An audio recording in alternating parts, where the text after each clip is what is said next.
Bismillahirrahmanirrahim.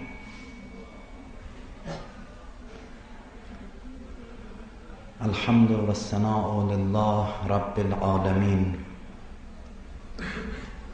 Vessalatu vesselamu ala eşrefil enbiyai vel murselin.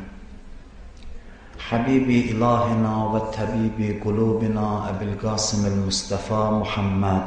Allahümme salli ala Muhammed ve ali Muhammed ve ecil fercah ve ala ehli beytihi tayyibin tahirin ma'sumin mukerremin siyumel huccah bagiyatullahil a'zam ervahuna ve ervahul alemin li turabi maqdamihil fida ve la'netullah ala a'daihim ecma'in من الآن إلى قيام يوم الدين أعوذ بالله من الشيطان الرجيم رب اشرح لي صدري ويسر لي أمري واحلل عقدة من لساني يفقه قولي. İnsanın başka varlıklardan, canlılardan bir fərqi də insanın iki həyata malik olmasıdır. İnsan başqa varlıqlardan fərqli olaraq iki həyata malikdir. İnsanın iki həyatı var. Bir, insanın maddi həyatı. İkincisi, mənəvi həyatı. Maddi həyat insanın cismi ilə əlaqəlidirsə, mənəvi həyat insanın ruhu ilə əlaqəlidir. İnsan maddi həyatında heyvanlarla və digər varlıqlarla şərikdir, ortaqdır. İnsanın mənəvi yönünü ondan alsın, onun həyatında ancaq başqa canlıların malik olduğu nişanələrdən başqa bir şey qalmaz. Quran baxımından, Quran məntiqi ilə yanaşsaq, heyvani həyat insan üçün həyat sayılmır. Quran insanın sırf maddi həyata malik olmasını onun üçün dirilik hesab eləmir. O insan ki, mənəvi həyata malikdir, gəzirsə, yiyirsə, danışırsa, bu o demək deyil ki, bu insan diridir, Quran məntiqi ilə. Quran dirilik və ölülük məsələsinə, insanın diriliyinə və ölülüyünə fərqli yanaşır. İnsanın diriliyi Quran məntiqinə əsasən mənəvi həyatındadır.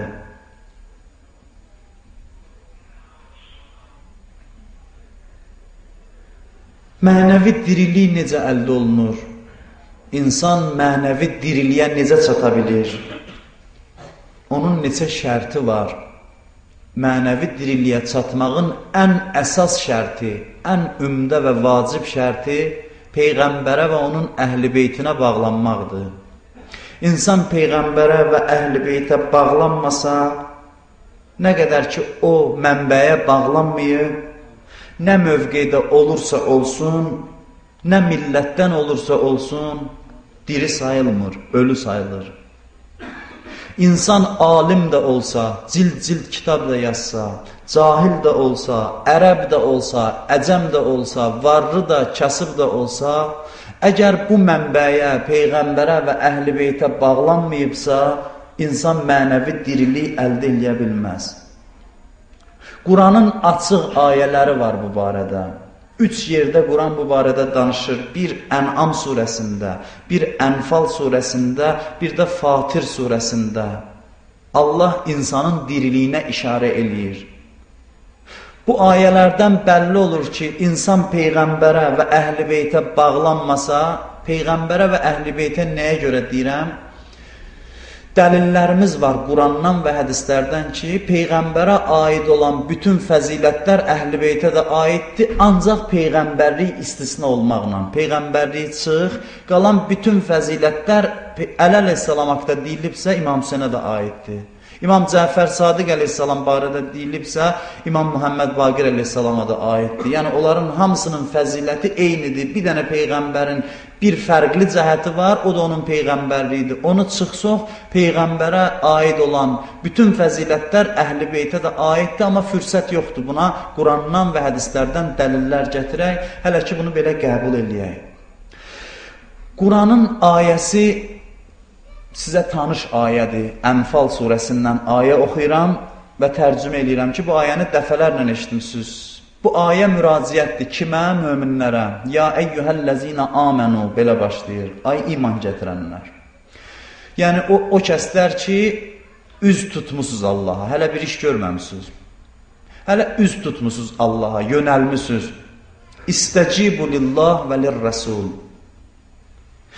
Peyğəmbərə, Allaha və Peyğəmbərə cavab verin.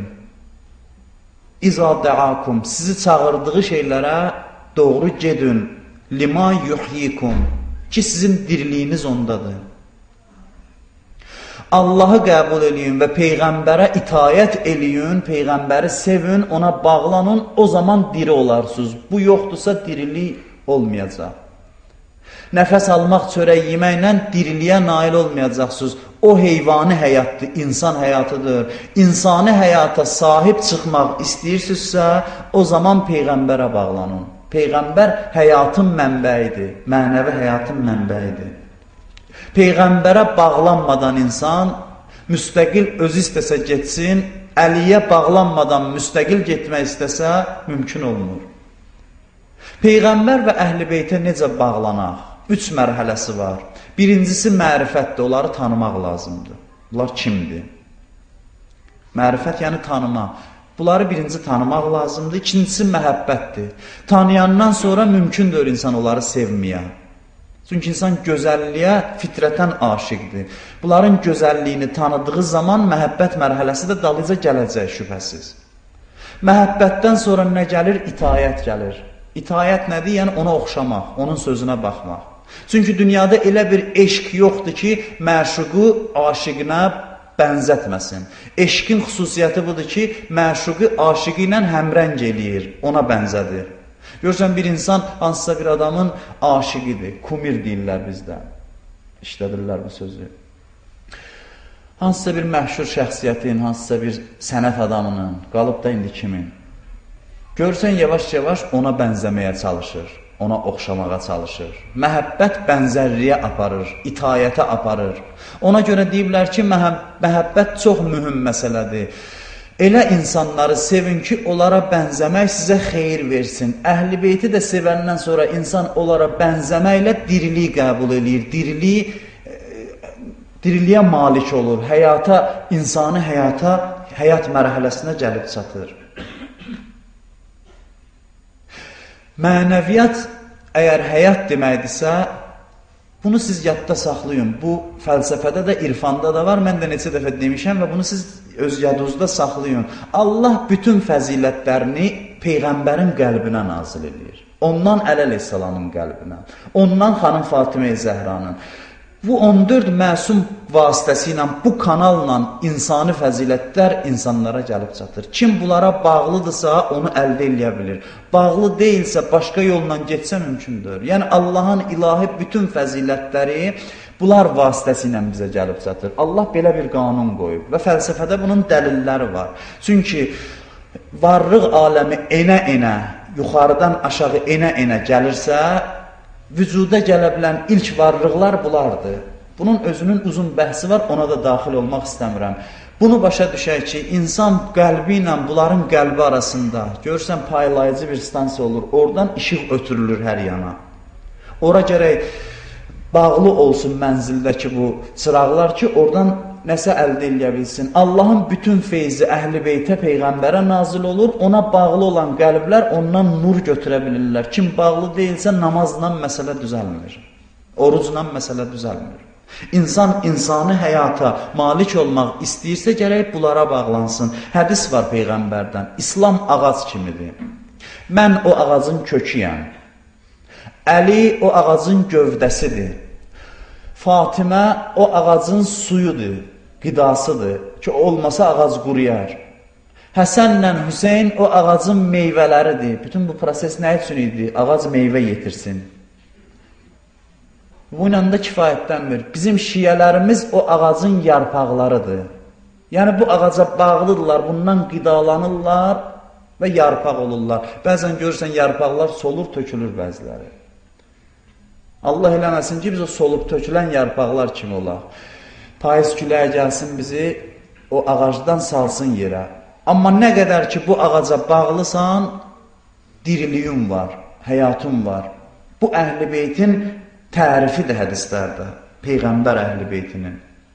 Bunlara bağlı olmadan nə elmlə, nə savadla, nə malla, nə sərvətlə insan insaniyyətə çata bilməz, diriliyə çata bilməz. Ona görə bu mühümdür. O qədər bu məhəbbət mühümdür ki, siz bu ayənin üzərində düşünsünüz, çox şey sizin üçün, insanlar üçün həll olunar. Yəqin ki, siz düşünmüsünüz ki, buradasınız. Qul la əsəlukum əleyhi əcrən illəl məvəddətə fil qurba. Bütün dəvətimin əvəzində Quran buyurur bunu. Sizdən bir şey istəyirəm, mənim Əhl-i Beytimi sevəsiniz. Bu ayədə bütün mənalar gizlənir. Bir kişi öz uşağını, oğlunu vəsiyyət eləyər, deyə mənim balalarımla yaxşı olun, onu çox istəyin, mən sizə tapşırıram ki, balalarıma göz olun. Amma bunun Peyğəmbərin dəvətinə nə dəxli var? Əlini sevməyin. Fatiməni sevmənin Peyğəmbərin dəvətinə nə dəxli var? Quran görün nə deyir? Deyir, mənim bütün dəvətimin əvəzi budur ki, siz bunları sevəsiniz. Yəni, bunları sevmədən siz dinə çata bilməzsiniz. Bu Quranın ayəsidir. Quran ancaq Əhl-i Beytin məhəbbətini bizə vacib eləyib. Çünki bu məhəbbət olmadan insan insani həyata çata bilməz. İnsan dörd ayaqlı heyvan kimidir, Quran buyurur. Ulaikə kəl-ən'am bəlhum əzəl. Onlar dörd ayaqlı heyvan kimi, bəlkə də ondan da aşağıdırlar. O insanlar ki, bu ilahi mənbəyə bağlanmayıblar. Onları inkar eləyiblər. Bir nəfər İmam Musa Kazım əleyhissalamın yanına gəlir. Deyir, ağa, mən sizin aşiqinizəm. Sizə bənzəməyə çalışıram. Bütün həyatımda sizin göstərişlərinizə, hökmlərinizə əməl eləyirəm. Mən sizin tərəfdarınızam. Amma mənim atam dünyadan köçüb, o sizi qəbul eləmirdi. Sizinlə müxalif idi. Sizinlə arası yox idi. İndi sizə bir sualım var. Mənim atam təzə dünyadan köçüb, dünyasını dəyişib. Bir nəfər gəlib deyir ki, mənim atamın ona borcu var. Mənim atamın ona borcu var, özü də böyük məbləğdə pul istəyir məndən. Mən də gəlmişəm sizdən soruşam ki, mən onun borcunu qaytarmalıyam ya yox. Mənim atam sizə müxalif adam idi, Əhl-i Beyti qəbul eləməyən adam idi. İmam Musa Kazım əleyhissalam imamların kəraməti olub, bilirsiniz. Peyğəmbərin möcüzəsi imamların da kəraməti olub. Deyib, gedərsən gecə yarısı Bəqiyə, atan orada dəfn olunub. Orada bir qorxunc varlıq görəcəksən. Elə bir heyvandır ki, o surətdə heyvan görməmsən. O sənin atondur. Ondan soruşarsan, borcun var ya yox, özü deyəcək sənə. Gedir, onu görür, o simada bir varlıq ki, ondan hələ görməmişdi dünyada. Soruşur, borcunu aparıb qaytarır. Sözüm bundadır ki, bu mənbəyə bağlanmayan insanlar qiyamətdə məhşərə o surətdə gələr. Quranda, hədislərdə var, insanlar heyvan surətində üzdən uzaq olsun, məhşərə gələrlər. İnsan sifətində gəlməzlər. Onu indi diqqətlə baxsan, dünyada da görərsən. O adam ki, bilmir kimin haqqıdır, yiyir, halal haram bilmir. Necə qoyuna otun halallı haramı yoxdur, ona da halalı haramı yoxdur. Necə üzr istəyirəm, başqa heyvana fərqi yoxdur, bu kimin haqqıdır, onlardan o tələb olunmur, bu da onun kimi yaşayır. Bu bilmir bu kimin haqqıdır, kimin haqqıdır, bu şeylərə əhəmiyyət vermirsə, elə o surətdə də qiyamət günündə məhşərə gələcək. Əhl-i Beytə bağlanmadan insan surətində insani həyata malik olaraq məhşərə gələ bilməz. O surətdə gələcək. Amma İmam Sadiq əleyhissalamdan soruşdular ki, ağa biz ki sizi sevirik, sizin tərəfdarlarınızdanıq, sizin şiyələrinizdanıq, biz necə gələcək məhşərə? Bizi də tərif elə. Ağa İmam Sadiq əleyhissalam Quran ayəsi ilə cavab verdi.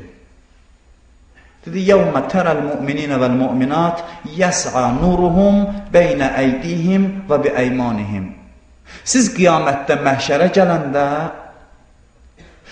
sizin nurunuz bütün məhşəri işıqlandıracaq. Nurunuza qərq eləyəcəksiniz məhşəri. Elə ki, qəbirdən qalxdınız, bizi sevənlər, bizə bağlananlar. Onlar məhşərə gələndə, məhşəri onların nuru işıqlandıracaq. Və bu nur bizim nurumuzdur sizin ürəyinizdə. Bu nuru bizdən almışsınız siz. Bizim məhəbbətimizin nurudur ki, sizin bütün üzvlərinizdən təcəlli eləyəcək, bütün üzvlərinizdən zahir olacaq. Ürəyinizdə olan bizə məhəbbətdir, biz sizin qəlbinizdəyik deyə siz nur saçacaqsınız qiyamətin günündə. Bu şəkildə məhşərə daxil olacaqsınız. Elə ki, siz daxil oldunuz məhşərə nurani şəkildə, Quran buyurur, Quran ayələr oxuyuram sizin üçün. Vəl mələikətu yədxulun aleyhim min kulli bab. Mələklər birdən-birə hücum eləyərlər hamısı, hər tərəfdən sizə tərəf. Və nə deyərlər? Deyərlər, salamun aleykum bima səbərtum. Salam olsun sizə, səbr elədiyinizə görə. Fəni'mə uqbəddar. Axirət evi necə də gözəldir. Peyğəmbərin ətrinə görə onlar hücum çəkərlər mələklər. Salamı bizə vermirlər, qəlbimizdə olan Hüseynə salam verirlər. Qəlbimizdə olan Əliyə salam verirlər. O nuru qarşılamağa gəlirlər. Çünki mələklər də onlara aşiqdir. Biz kimi ki bizə salam versinlər. Bizim ürəyimizdə olan Əhl-i Beyti ki biz məhşərə gətirmişik. Bir nəfər alimlərdən İmam Rızanın ziyarətinə getmişdi Məşədə. Zərihə yaxınlaşanda dedi ki, İmam Rıza dur qarşıla məni, mən gəlmişəm. Dedilər, ağa siz ədəb sahibisiniz, siz hörmətli bir adamsınız. Bu nə cəsarətli, hörmətsizlik İmam Rıza eləyirsiniz ki, qalx gəl, mən gəlmişəm. Dedi ki, mən ürəyimdə Hüseynin məhəbbətini gətirmişəm. Qəlbimdə Hüseyni gətirmişəm, mənə görə yox. Ürəyimdə olan cəddi Hüseynin hörmətinə deyirəm. Qalxsın ayağa.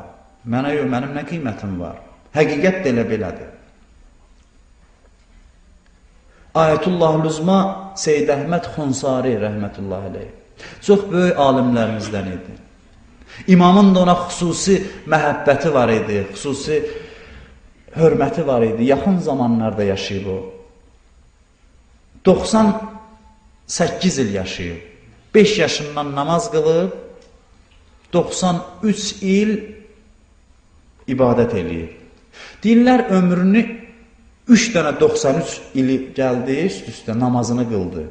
Bir 93 il ki, yaşadığı müddət heç. Bir dəfə də qəza elədi hamısını, bir dəfə də qəza elədi. Dedi, Allah birincini qəbul eləməz, deyərəm ikincisini. Onu qəbul eləməz, deyərəm üçüncüsünü. Ki da bundan artıq taqətim yox idi, mənim bacardığım bu idi. Belə bir insan idi.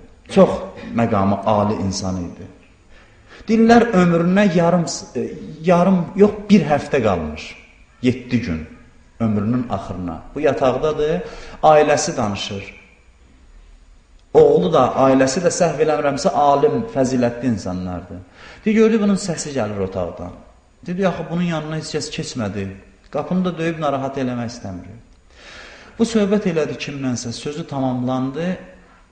Birazdan sonra daxil oldu otağa. Dedi, ağa, kiminlə danışırdınız, kim gəlmişdi? Dedi, ölüm mələyi, Mələkul Mevt gəlmişdi.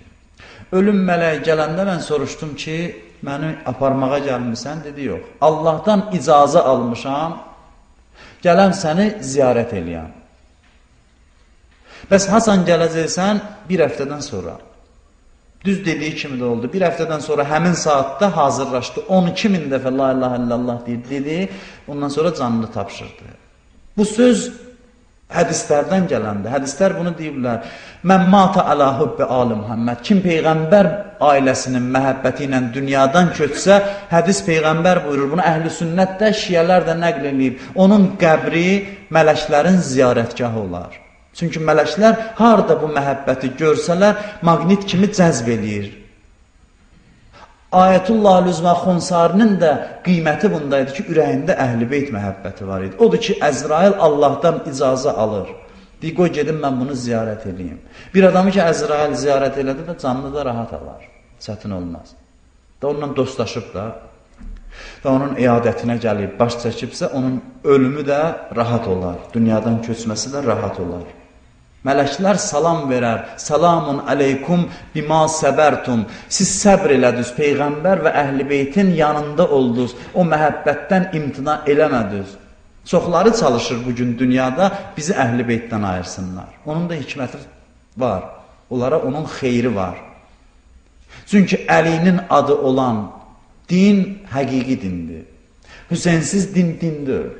Əhl-i beytsiz din dindir. Ona görə bugün davaları bu adlarlandır. Bu əhl-i beytin məhəbbəti iləndir. Şeytan və insanlardan olan şeytanlar.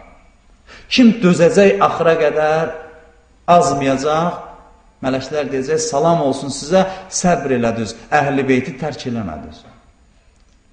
Əhl-i beytin məhəbbətini sizin ürəyinizdən çıxarda bilmədilər. Bu məhəbbət varsa insanın qiyməti var, yoxdursa yox. Heç bir qiyməti yoxdur. Dedilər, bir nəfər vəfat edib, ya Rasulallah. Dedi, kimdir o? Dedilər, filan kəs. Bilməm, adını unutmuşam. Dedi, necə vəfat edib? Bir saat bundan qabaq onu işdalıca göndərmişdim. Dedilər, bəli, vəfat edib.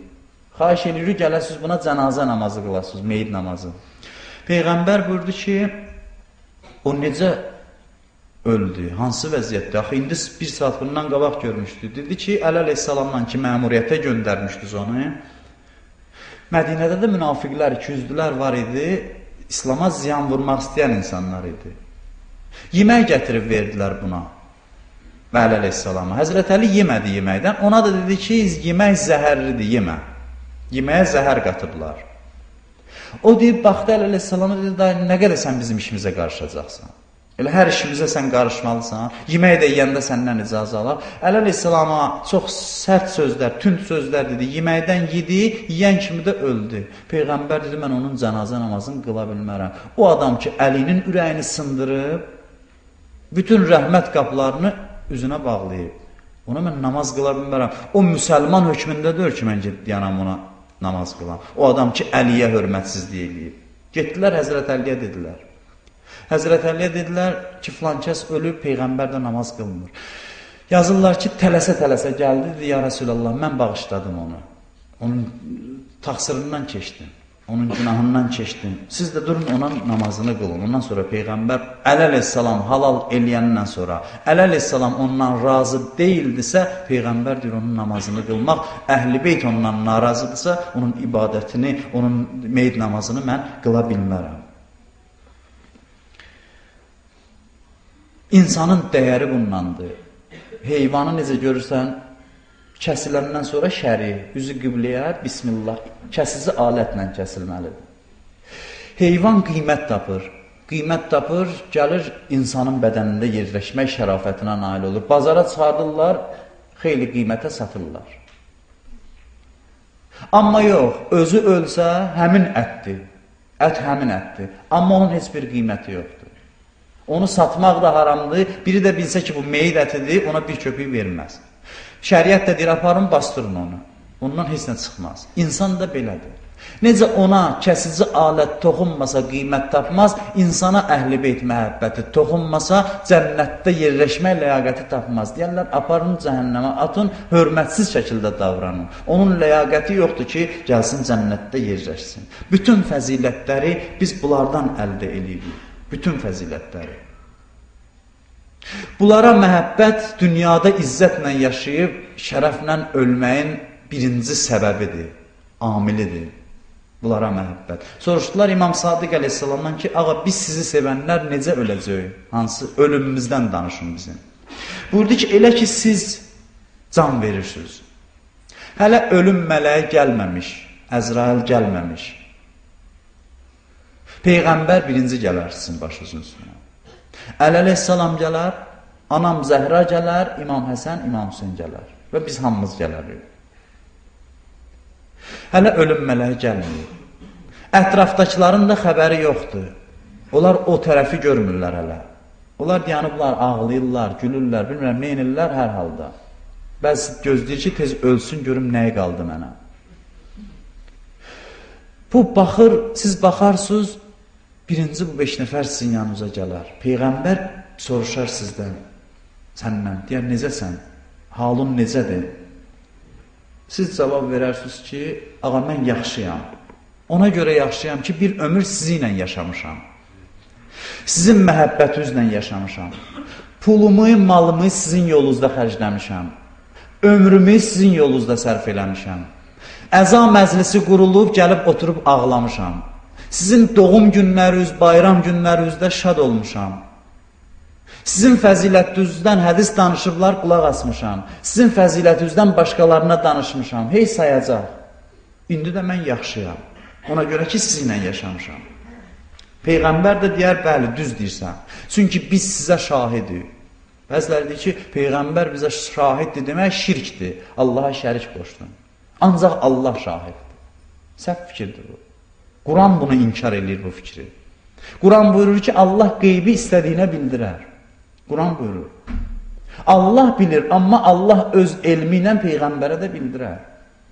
Necə Allah şahiddir, Allah elmini Peyğəmbərə də verər, Peyğəmbər də şahid olar. İsa aleyhissalam ölüləri dirildirdi. Deyə bilər ki, bu şirkdir də Allah eləyə bilər. Quran buyurur ki, Allahın izni ilə. Allah o qüdrəti İsa'ya vermişdi. Allah özü bizə şahiddir. Peyğəmbər və əhl-i beytdə Allahdan o izni alıblar ki, bizim əməlimizə şahiddirlər. Peyğəmbər buyurar, bəli, mən şahidəm. Onlar qeybi bilərdilər, Allah bildirdiyi qədər. Bir nəfər İmam Sadiq əleyhissalamın yanına gəldi. Dedi ki, qardaşımdan sizə salam gətirmişəm, Həbəşistandan gəlirəm. İmam baxdı, dedi ki, Allah qardaşı o rəhmət eləsin. Dedi, axı, mən qardaşım sağ idi. O ilə görüşmüşəm, gəlmişəm. Dedi, sən gələndən sonra rəhmətə getdi. Necə, mən bilməyim ki, o rəhmətə gedəndə mən başının üstündə idim onun. Allah onlara qeybdən bildirər. İmam Rıza aleyhissalam heç vaxt olmadığı bir şəhərə gəlir. Nişapurun yanında olur o şəhər. Görür ki, bir cənazə aparırlar bastırmağa. Tez gəlir, özü qəbrə girir. Üzünü qoyur torpağa, üzündən öpür, qarxır torpaq, tökür üstünə ağlayır. Deyirlər, ağa, siz kimdə, axı, siz bu şəhərdə hələ olmamışsınız. İmam buyurur ki, o bizi sevənlərdən idi. Biz bizim şiyələrimizi harada olsalar tanıyırıq. Allah bu elmi bizə verir. Onun Adəmə qədər babalarının hamısının adını sayaram. Bu elmi Allah, bu qüdrəti Allah bizə verir. Peyğəmbər də baş üstə təsdiq edir bunun imanını. Sonra Həzrəti Əzrail gələr.